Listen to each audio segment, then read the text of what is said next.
16वां मानवाधिक सृष्टि उत्पत्ति। ब्राह्मण जी बोले, इसके पश्चात शब्द जी पंचभूतों द्वारा वृत्तिकरण करके उनसे स्थूल आकाश, वायु, अग्नि, जल और पृथ्वी, प्रबल समुद्र, प्रसादिक व कल्यादि से युग प्रयत्न कालों की भी मैंने रचना की तथा और सृष्टि के बहुत से पदार्थों को मैंने रचा। परंतु जब इससे भी मुझे संतोष नहीं हुआ तो मैंने अम्बा सहित शिवजी का ध्यान कर सृष्टि के अन्य पदार्थों की रचना की और अपने नेत्रों से परिचिति को, हृदय से भ्रगतों को, शरीर से अंगिरा को और कान से मुनिश्रेष्ठ पुलकों को, उद्यान से पुलस्त्य को, समान से वशिष्ठ को, अपान से क्रतु को, कानों से अतिरिक्त को, प्राण से दत्त और क्रोधी से तुम नारद को और अपनी छाया से कर्दम मुनि और उत्पन्न किया। साथ ही सब दानों का भी साधन धर्म को भी मैंने अपने संकल्प से उत्पन्न किया। तब मैं कृतार्थ हुआ। फिर मैंने अपना दो रूप दिए। मैं आधे से नारी और आधे से पुरुष हुआ, जिससे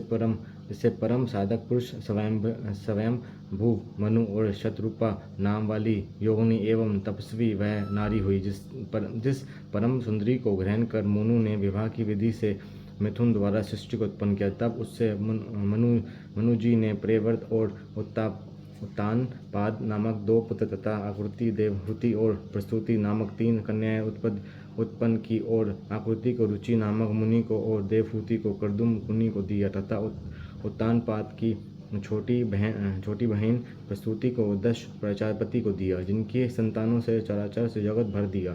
फिर आकृति में रुचि द्वारा दक्षिण युक्त यज्ञ और यज्ञ की दक्षिणा में 12 पुत्र उत्पन्न हुए। फिर देवहूति में कर्दम मुनि से कपिल मुनि उत्पन्न हुए और इधर दक्ष के 24 कन्याएं उत्पन्न हुई, जिसमें से दक्ष ने श्रद्धा आदि 13 कन्याओं को धर्म को दिया, जिनके नाम ये हैं: श्रद्धा, लक्ष्मी, तृति, तुष्टि, मेधा, क्रिया, बुद्धि, लज्जा, वसु, शांति, सिद्धि और कृति।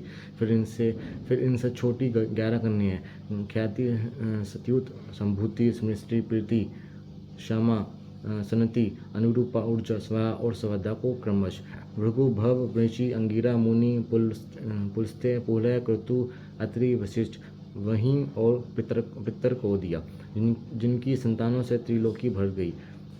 फिर तो शिव जी की आज्ञा से प्राणियों के क्रमानुसार असंख्य जातियों को उत्पत्ति हुई और जिनसे ब्राह्मण श्रेष्ठ हुए। कल्प भेद से दक्ष के साथ कन्या की भी उत्पत्ति कही गई है और जिनकी संतानों से पाताल से लेकर सतलोक तक ये चराचर जगत व्याप्त हो गया तथा कुछ भी शून्य न रहा। इस प्रकार शिव जी की आज्ञा से ब्राह्मण जी ने सृष्टि की रचना की। सदाशिव ने त्रिशूल के अग्रभाग से सती की रक्षा की, जिनसे सर्वव्यापी विष्णु जी ने अपने प्रभाव से पहले ही निर्माण किया था और भी कन्याएं दक्ष जी से लोक कल्याण के लिए ही प्रकट हुई थी। इस प्रकार शिव जी ने भक्तों के उद्धार के लिए बहुत ही लीलाएं की, जिसका वाम अंग वैकुंठ और दक्षिण अंग मैं हूँ। इस प्रकार मैं, विष्णु और रुद्र, यही 3 गुण इधर प्रदान हुए और उधर इसी प्रकार सत्य, रज और तम 3 गुणों से जिनका मैं स्वयं प्रधान हूँ, उसमें से रजो गुण वाली सुरादेवी तथा ततो गुण वाली सती और तसो गुण वाली लक्ष्मी प्रकट हुई। सती के परा और शिव उमा से 3 रूप हैं,